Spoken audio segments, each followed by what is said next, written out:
Stress म्हणजे नक्की काय? जाणून घेऊया स्ट्रेसची कारणे, लक्षणे आणि उपचार. दैनंदिन आयुष्यामध्ये आपण सगळेच अनेक अडचणींचा सामना करत असतो. या अडचणी वेगवेगळ्या स्वरूपाच्या असतात आणि त्या आपल्यासमोर नेहमीच येत असतात. काही वेळेस अडचणी ह्या अपेक्षेपेक्षा जास्त मोठ्या प्रमाणात असू शकतात. त्यामुळे अडचणींवर मात करण्यासाठी खूप मोठ्या प्रमाणामध्ये आपली शारीरिक आणि मानसिक शक्ती जात असते. अनेक समस्यांचे समाधान मिळवण्यासाठी कराव्या लागणाऱ्या कृतीमुळे आपल्याला मानसिक तणावाला सामोरे जावे लागते. प्रत्यक्ष किंवा अप्रत्यक्षपणे आपण सर्वजण आयुष्यातील ताणतणावाची इतकी सवय झालेली असते की ह्या सगळ्या गोष्टी फार नॉर्मल आहेत असे आपल्याला वाटतं.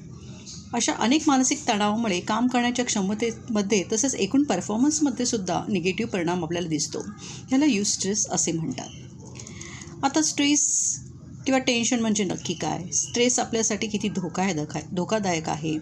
जास्त स्ट्रेसमुळे आपल्या शरीरावर कुठले निगेटिव्ह परिणाम होतात? स्ट्रेस होण्यामागील कोणत्या गोष्टी कारणीभूत असतात? स्ट्रेस होण्याबाबतची लक्षणे कशा प्रकारची असतात? हे आपण आता बघूयात. टेन्शन किंवा स्ट्रेस म्हणजे नक्की काय? ताणतणाव हा आपल्या जगण्याचा एक अविभाज्य भाग आहे. आपल्यावर आलेल्या अनेक संकटांशी दोन हात करताना जेव्हा परिस्थिती आपल्या नियंत्रणाच्या बाहेर जाते ना, असं आपल्याला जेव्हा वाटतं तेव्हा स्ट्रेस आणि टेन्शनची जाणीव व्हायला लागते. ही एक मानसिक आणि शारीरिक प्रतिक्रिया आहे. टेन्शन आल्यानंतर एड्रेनालाईन हे द्रव्य आपल्या शरीरामध्ये वेगाने पसरू लागते, ज्याने हृदयाचे ठोके वाढू लागतात. मानसिक शारीरिक बदल जाणवायला लागतात. खूप घाम येतो, अंगावर काटा येतो किंवा प्रचंड भीती वाटते. आता स्ट्रेस आपल्यासाठी किती धोकादायक आहे बरं? आपल्या पूर्वजांनी देखील स्ट्रेस अनुभवलेला आहे. आतापेक्षा बऱ्याच कठीण काळामध्ये त्यांनी जीवन व्यतीत केले. अशाच कठीण प्रसंगामध्ये करा किंवा मरा असा बाणा अंगीकृत करून त्यांनी तणावावर मात पण केलेली आहे. आधी असलेल्या संकटापेक्षा आजकाल संकटाची स्थिती बऱ्याच अंशी मानसिक अस्थिरतेकडे झुकलेली दिसून येते. आजकाल लोकांमध्ये असणाऱ्या स्ट्रेसचे प्रमाण हे पूर्वजांनी अनुभवलेल्या स्ट्रेसच्या प्रमाणापेक्षा खूप जास्त आहे. स्ट्रेसबाबत अजून एक वाईट गोष्ट अशी आहे की स्ट्रेसची उत्पत्ती करणारे आपल्या शरीरातील एड्रेनालिन आणि कॉर्टिसोल या हार्मोन्सचे उत्सर्जन अडचणीच्या प्रसंगी जास्त होऊन अधिक धोकादायक बनते. परिणामी नको त्यावेळी स्ट्रेस आपण घेत असतो.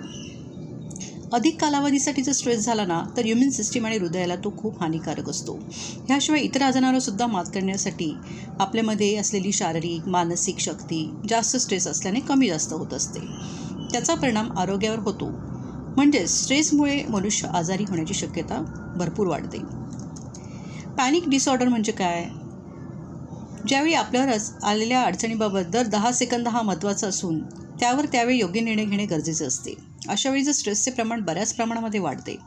सभोवती असणाऱ्या संकटावर योग्य आणि सोपा पर्याय उपलब्ध आहे का? हे काम आपण कशाप्रमाणे करू शकतो? आपल्या ताणतणावाचे कोणते कारण आहे? अशा प्रश्नांची उत्तरे आपल्याला मिळाली तर उद्भवलेल्या संकटावर अजून अचूकपणे आपण मात करू शकतो. जास्त स्ट्रेसमुळे आपल्यावर होणारे निगेटिव्ह परिणाम. पहिला म्हणजे इम्युन सिस्टीम आणि हृदयासंबंधित समस्या आपल्याला उद्भवू शकतात. भयानक आजार होण्याची शक्यता वाढते. सेक्स लाईफ खराब होऊ शकते आणि ही व्यक्ती वयापेक्षा जास्त मोठी पण वाटू शकते. आता स्ट्रेस संबंधी माहिती असणं आपल्याला का बरं गरजेचं आहे? ताणतणावामुळे किंवा स्ट्रेसमुळे अन्य गंभीर मानसिक आजार पण होऊ शकतात. आता भारतामध्ये दर 4 व्यक्तीनंतर एक व्यक्ती ही स्ट्रेसने ग्रस्त असलेली आढळली जाते. काही वेळा आपण कामावर, अभ्यासावर योग्यपणे लक्ष केंद्रित नाही करू शकत आणि त्याचा कामावर परिणाम होतो. ही समस्या व्यक्तीमध्ये स्ट्रेस असल्यानेच उद्भवते. स्ट्रेस संबंधी जर योग्य काळजी घेतली नाही तर मानसिक आजार होण्याची शक्यता नक्कीच वाढते. ह्या आजारांवर उपचार जर झाले नाही तर त्याची तीव्रता वाढत जाऊन व्यक्तीच्या मानसिक स्वास्थ्यावर अगदी वाईट परिणाम होतो. आपल्या देशामध्ये स्ट्रेस आणि डिप्रेशन यावर इलाज करणाऱ्या एकूण रुग्णांपैकी 3/4 रुग्ण महिला आहेत. परंतु स्ट्रेस आणि डिप्रेशनमुळे आत्महत्या करणाऱ्या रुग्णांमध्ये 3/4 रुग्ण हे पुरुष आहेत. बऱ्याच प्रसंगांमध्ये आत्महत्या करण्यामागील कारण हे स्ट्रेस, टेन्शन आणि डिप्रेशन ह्यांच्याशी निगडीत असल्याचे समोर आलेले आहे. त्यामुळे स्ट्रेसवर उपचार करणे किती महत्त्वाचे आहे हे तुम्हाला आता कळलंच असेल. आपल्या समाजामध्ये स्ट्रेस, डिप्रेशन याविषयक बोलणं नक्की टाळलं जातं. एखाद्याला अशा प्रकारची समस्या असल्यास त्याला कमजोर समजलं जातं. त्यामुळे अशा व्यक्तींच्या मनामध्ये देखील स्वतःबद्दल कमतरतेची भावना होते. त्यांच्या मनात न्यूनगंड निर्माण होतो. अशा परिस्थितीमध्ये आपल्याला असलेल्या प्रश्नाबाबत इतरांशी मनमोकळेपणाने बोलणे, योग्य पद्धतीने त्याच्यावर तोडगा काढणे कठीण असते. तरी स्वतःसाठी, स्वतःच्या मानसिक स्वास्थ्यासाठी अशा कृती करायला पण धैर्य लागते. आता स्ट्रेस होण्यामागील कोणत्या बऱ्या गोष्टी कारणीभूत असतात ते आपण बघूयात. पहिलं असतं की बेरोजगारी, पैशाची कमतरता किंवा रिलेशनशिपमधले प्रॉब्लेम्स, एकटेपणा, पार्टनरसोबतचा ब्रेकअप, नोकरीमधले प्रॉब्लेम्स, मुलांनी जर घर सोडलं असेल, शारीरिक स्थिती जर योग्य नसेल, आजूबाजूचं वातावरण जर पूरक नसेल, पार्टनरचं निधन होणे किंवा पार्टनर लांब असणे, घटस्फोट यासारख्या कारणामुळे व्यक्ती दुरावते. सेक्स किंवा सेक्सशी निगडीत समस्या, अंमली पदार्थांचं सेवन किंवा मद्यपानाची सवय, वाईट सवयी, हिंसा किंवा वाईट संगत असणे. आयुष्यामध्ये चढ उतार ही अत्यंत सामान्य बाब मानली जाते. वाईटानंतर चांगले आणि चांगल्यानंतर वाईट असं चक्र तर आपल्या लाईफमध्ये नेहमीच चालू असतं. अडचणी या जास्त वेळासाठी आयुष्यामध्ये नसतात, परंतु जर त्याचा धसका घेतला तर एकूणच आपल्या जीवनातील दुसऱ्या महत्त्वाच्या घटकांवर नक्की परिणाम होतो.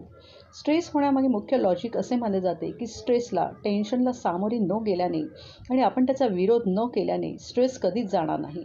याउलट तुम्ही धैर्य दाखवून संकटांना सामोरे गेल्याने स्ट्रेस लवकर नाहीसा होतो. तुम्ही किती शक्तिमान आहात यापेक्षा तुम्ही समस्येला किती धीटाने समोर जाताना हे जास्त महत्त्वाचं आहे.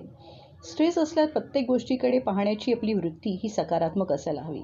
काही प्रसंगामध्ये फक्त पॉझिटिव्ह अप्रोचने गोष्टी सोप्या होतात. नाईलाज असल्यास पुन्हा नव्याने पण सुरुवात करू शकतो.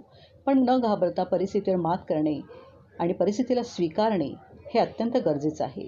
आपल्या आजूबाजूच्या घटकांमुळे आपल्याला स्ट्रेस होऊ शकतो हे जरी खरं असलं ना, तरी सभोवतीच्या घटकांपेक्षा जास्त महत्त्व स्वतःला योग्य प्रकारे बदलण्यावर दिल्याने तणाव हा नक्की कमी होऊ शकतो. आता स्ट्रेस होण्याबाबतची लक्षणे कशा प्रकारची असतात? कशांना ओळखायचं की आपल्याला हा स्ट्रेस झाला आहे? तुम्ही दैनंदिन जीवनामध्ये ताणतणावाला सामोरे जात असल्यास किंवा तणावामुळे तुमच्या आयुष्यावर काही फरक पडत असला, तुम्ही स्ट्रेसच्या आहारी गेल्याचे समजावे. स्ट्रेस होण्यामागील मुख्य लक्षणे ही आधीच कळल्यास सुरुवातीच्या स्तरावर काही तोडगा नक्कीच काढता येतो. त्यामुळे पुढे येणारे गंभीर प्रश्न नक्कीच टाळतात. व्यक्तीमधील पुढील लक्षणे आढळल्यास त्याला स्ट्रेसची समस्या नक्की होऊ शकते.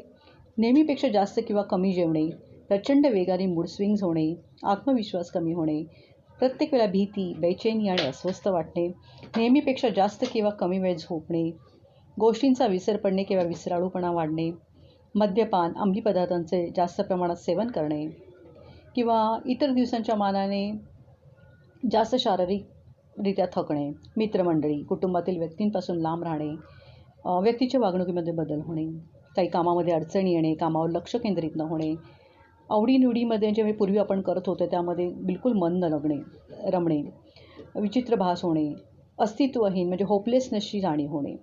ह्या लक्षणासोबत डोकेदुखी असू शकते, बद्धकोष्ठता किंवा शरीराच्या एखाद्या विशिष्ट जागेचा अवयव दुखू लागणे, अशी काही शारीरिक लक्षण देखील स्ट्रेसच्या लक्षणाचा भाग नक्कीच असू शकतात. आता मी कोणत्या गोष्टीचा अनुभव करतोय याबाबत मी कसं व्यक्त व्हायला हवं, म्हणजे how do I talk about how I am feeling. आपण जेव्हा कोणत्या व्यक्तीशी जोडले जातो तेव्हाच आपण त्याच्याशी गप्पा मारायला लागतो, बरोबर? बोलताना आपल्या मनातील भावभावना एकमेकांशी शेअर करतो, मत मांडतो. दोन व्यक्तींमध्ये मग जिव्हाळा असला तर संवाद होणे शक्य होते आणि नसेल तर तो होणार नाही. विशेष जिव्हाळा किंवा बॉन्ड असलेल्या व्यक्तीशी गप्पा मारणे एक थेरपीप्रमाणे असू शकते. आपल्या मनातील गोष्टी व्यक्त करण्यासाठी सोशल मीडिया हे अत्यंत योग्य माध्यम आहे असे मानले जाऊ शकते. परंतु संशोधनाद्वारे असेही निदर्शनास आले की सोशल मीडियामुळेच लोकांना मानसिक त्रासाला सामोरे जावे लागते. प्रसंगी डिप्रेशन, स्ट्रेस यासारख्या समस्याही उद्भवल्या आहेत. आपण जर स्ट्रेसमध्ये असू तर आपल्या जवळच्या व्यक्तीशी याविषयी बोलणे कमीपणाचे लक्षण नाही, आपणास लक्षात घ्यायला हवे. यामागे आपण अडचणीमध्ये असल्याचे, आपल्याला मदतीची गरज आहे आणि आपल्याला लोकांना मदत करावी असा हेतू नसतो. उलट अशा परिस्थितीमध्ये समोरची व्यक्ती असती तर तिने काय केले असते बरं, किंवा आपण काय करायला हवे याकरता बोलण्याचे गरजेचे आहे. जेव्हा आपण स्ट्रेसमध्ये असतो तेव्हा अत्यंत सामान्य उपाय देखील आपल्या डोक्यामध्ये येत नाहीत. अशावेळी बोलण्याने समस्येवर लगेच समाधान प्राप्त होते किंवा समोरचा व्यक्ती हा नवीन वेगळा पर्याय नक्कीच सुचवू शकतो की त्याबद्दल तुम्ही सुद्धा कधी विचार केला नसेल. त्यामुळे अशा अडचणींवर बोलणे गरजेचे आहे.